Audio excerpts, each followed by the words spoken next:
I made my first website using HTML, CSS and JavaScript, and I'm gonna share the key points of how I did what I did. So let's go.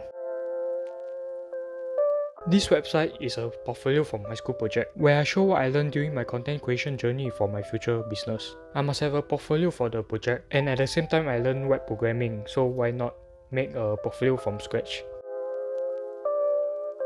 I'm not really going to go through the design of the navigation bar, but the functionality of it. The navigation bar took me almost 2 weeks to figure out for the first time that I did it. Not because of the layout of the navigation bar, but instead it's the responsiveness of the navigation bar itself. The layout is pretty simple. I just display flags the parent element to make each children lay horizontally. For example, adding display flags to the nav bar makes the logo and the navigation list lay horizontally, and adding display flags to the navigation list will lay the items in the list horizontally. To add space, I set the width that I wanted and added justify content space between. For the list, I removed the dots and the lines of the items. Then, to make the navigation bar more responsive, what I learned about the functionality is that when you hit smaller than a certain width, the display of the list will be none, and the display of the menu button will be flags. And when you hit bigger than a certain width, the display of the list will be flags, and the display of the menu button will be none. So, I added a menu button in the list, then I added the code. But now, the button have to do something to show the menu when you click it, but you don't even have a menu to show. So, I duplicated the HTML codes of the navigation list. Another thing that you will probably notice is that the menu tends to be in front of the website. To do this effect, I use position absolute, which is kinda like letting surrounding elements ignore it. Now that I have a menu, let's use the button to show and hide it, which is what took me almost 1 week to figure out. And to be honest, looking back at it, it's actually quite simple. And this is it. How I thought of it was that, at first, the menu is not appeared. When you click the first time, the menu will appear. When you click the second time, the menu disappear. When you click the third time, the menu reappear, and so on.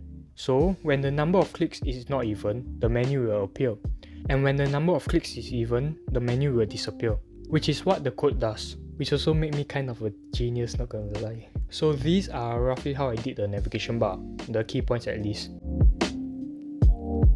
Now for the meat of the website, the content. To be honest, the only thing that I struggled with is the layout of the website. I did not have experience designing website, I did not know what a good design looks like, and I didn't even notice the design of websites until now, which kinda left me a huge clue for myself. Most people when surfing a website do not really care about the design of the website, but they are there for a reason, either to book a call, buy something, or find out more about a company. An exaggerated design may slow down the user from doing what they want to do in that website. So the first design principle that I learned is to keep things as simple as possible. Minimize the animations of the website, minimize the pop-ups of the website. The next thing that I learned was the layout, which is one of the most important aspects of a website. I learned it from a YouTube channel called The Website Architect, which I will link the video down below. It shows the web templates that most designers use for each section of a page. Then I tried implementing them in my website. You can also Google some web templates on Google. And the last thing that I learned about web design is the rule of 4, where the pixel size of an element or a gap have to be divisible by 4. I don't know why, but yeah. So yeah, these are the concepts that I learned from creating my first ever website. So anyways, that's my opinion. Bye.